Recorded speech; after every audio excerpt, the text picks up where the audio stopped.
ഏവർക്കും സ്പോട്ടോപ്പിയയിലേക്ക് സ്വാഗതം. സാവിയെ അങ്ങനെ ബാഴ്സലോണ പുറത്താക്കിയിരിക്കുകയാണ്.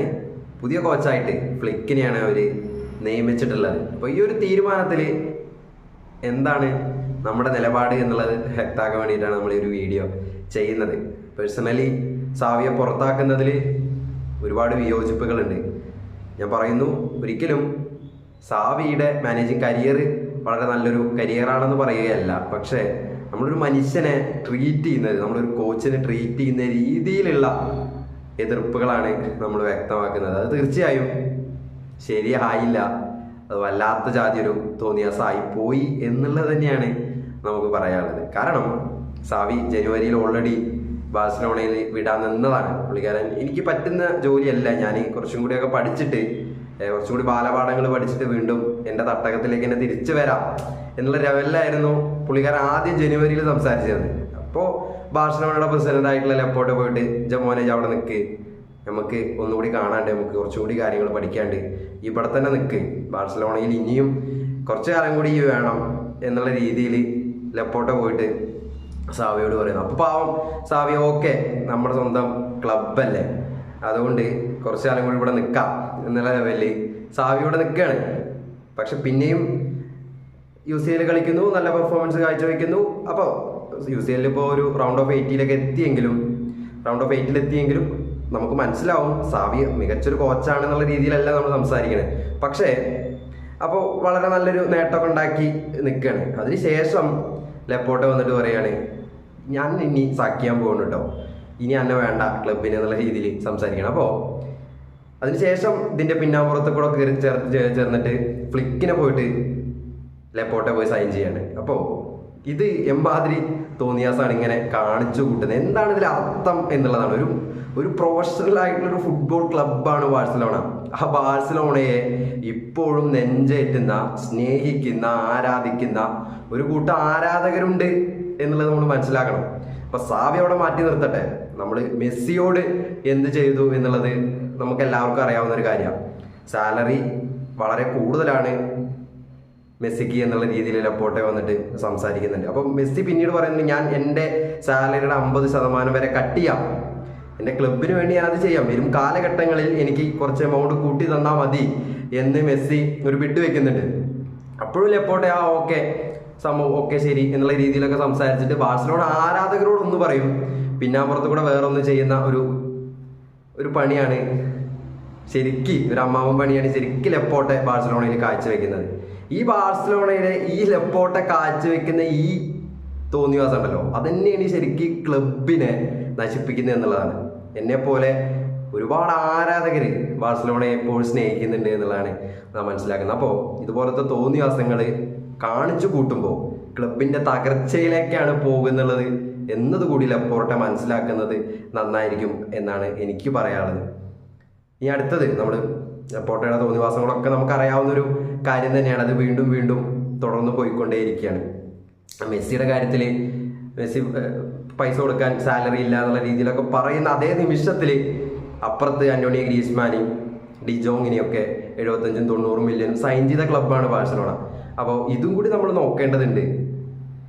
അപ്പോൾ അതൊക്കെ ലെപ്പോർട്ടയുടെ ഒരു നിഷ്ക്രിയത്വം നമുക്ക് ഇതിൽ മുഴുവനായിട്ട് കാണാൻ പറ്റും എന്നുള്ളതാണ് മനസ്സിലാക്കാൻ പറ്റുന്നത്.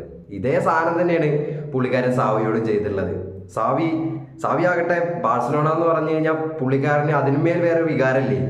ഇപ്പോൾ പുള്ളിക്കാരൻ ഇപ്പോൾ സാക്ക് ചെയ്ത് നിർത്തുമ്പോഴും പുള്ളിക്കാരൻ പറയുന്നത്, ഞാൻ ഇനിയും ആ ക്യാമ്പനോ സ്റ്റേഡിയത്തിൽ ഒരു ആരാധകനായിട്ട് ഇപ്പോഴും ഉണ്ടാവുമെന്നാണ് പറയുന്നത്. അപ്പോൾ അത്രത്തോളം ബാഴ്സലോണയെ ആരാധിക്കുന്ന, സ്നേഹിക്കുന്ന ഒരു മനുഷ്യനാണ് അദ്ദേഹം. പുള്ളിക്കാരൻ ലാമാസിയ പ്രൊഡക്റ്റാണ്. അപ്പോൾ ബാഴ്സലോണ എന്ന് പറയുന്നത് അദ്ദേഹത്തിൻ്റെ ഇടനെഞ്ചിലാണ് സ്ഥാനം. നമ്മളെപ്പോലെയൊക്കെ, നമ്മളെ ആരാധകരെ പോലെയൊക്കെ തന്നെ പുള്ളിക്കാരനും ആ ബാഴ്സലോണ എന്ന് പറയുന്ന ഒരു ഫുട്ബോൾ ക്ലബിനെ സ്നേഹിക്കുന്ന രീതി വേറെയാണ്. നമ്മളും ഈ ഫുട്ബോൾ ക്ലബിനെ സ്നേഹിക്കുന്നത് അതിൻ്റെ രാഷ്ട്രീയം കൊണ്ടുകൂടിയാണ്. ആ കാറ്റാലിസത്തിൻ്റെയും ഒക്കെ ഒരു പ്രതീകമായിട്ടാണ് ബാഴ്സലോണ ഇന്നും നിലനിൽക്കുന്നത്. അപ്പോൾ ആ ഒരു രീതിയിൽ കൂടി ബാഴ്സലോണയ്ക്ക് ഒരു രാഷ്ട്രീയം പറയാനുണ്ട്. അപ്പം അങ്ങനെയൊക്കെ നമ്മൾ പല രീതിയിൽ ബാഴ്സലോണയെ സ്നേഹിക്കുന്ന മനുഷ്യരാണ്. അപ്പോൾ ഇതുപോലത്തുള്ള തോന്നിയാസങ്ങൾ കാട്ടിക്കൂട്ടുമ്പോൾ ആലോചിക്കേണ്ടത് നമ്മൾ ക്ലബിനെ ഒരുപാട് സ്നേഹിക്കുന്ന ആരാധകരുണ്ട് എന്നുള്ളതാണ്. നമ്മൾ സാവിയെ വളരെ പുകഴ്ത്തി പറയല്ല, കാരണം പുള്ളിക്കാരൻ വരുന്നൊരവസ്ഥ ഉണ്ട്. അത് കുമാൻ വളരെ എന്താ പറയുക അടിത്തട്ടിലേക്ക് ബാഴ്സലോണയെ ഇട്ടിട്ട് ആ ഒരു സമയത്താണ് ഖത്തറിൽ നിന്ന് ഓടി വരുന്നത് സാവി.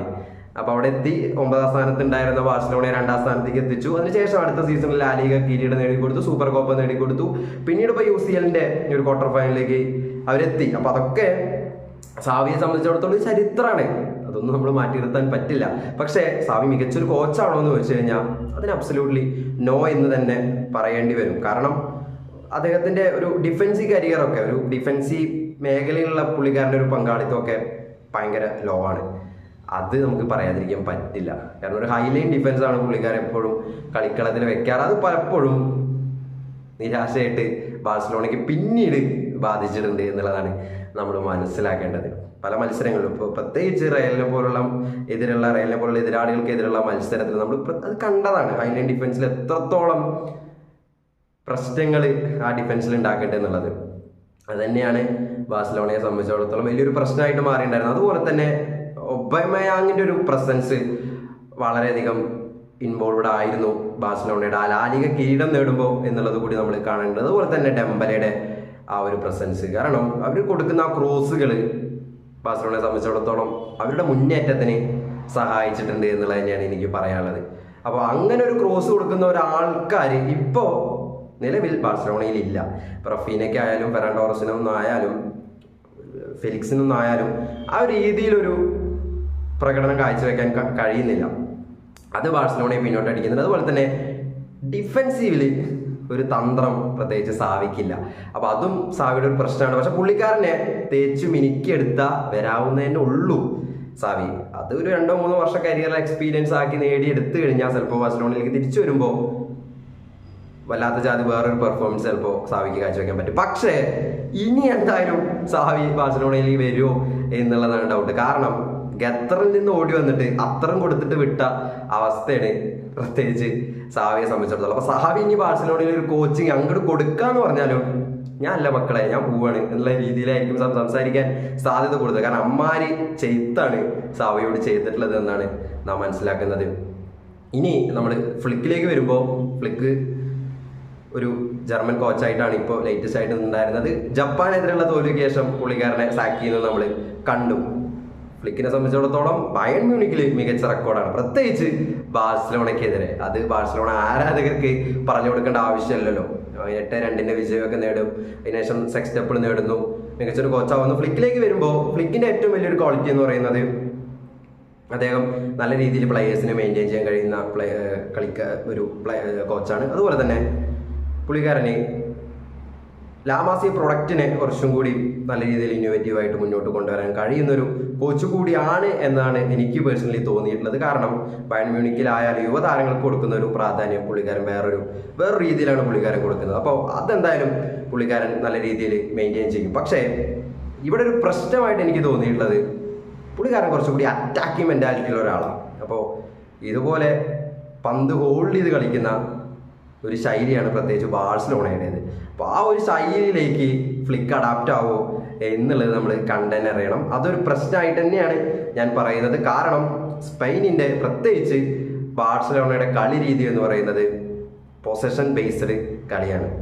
ആ പൊസഷൻ ബേസ്ഡ് കളി ഫ്ലിക്കിനെ സംബന്ധിച്ചിടത്തോളം നടക്കുന്ന ഒരു കാര്യമല്ല.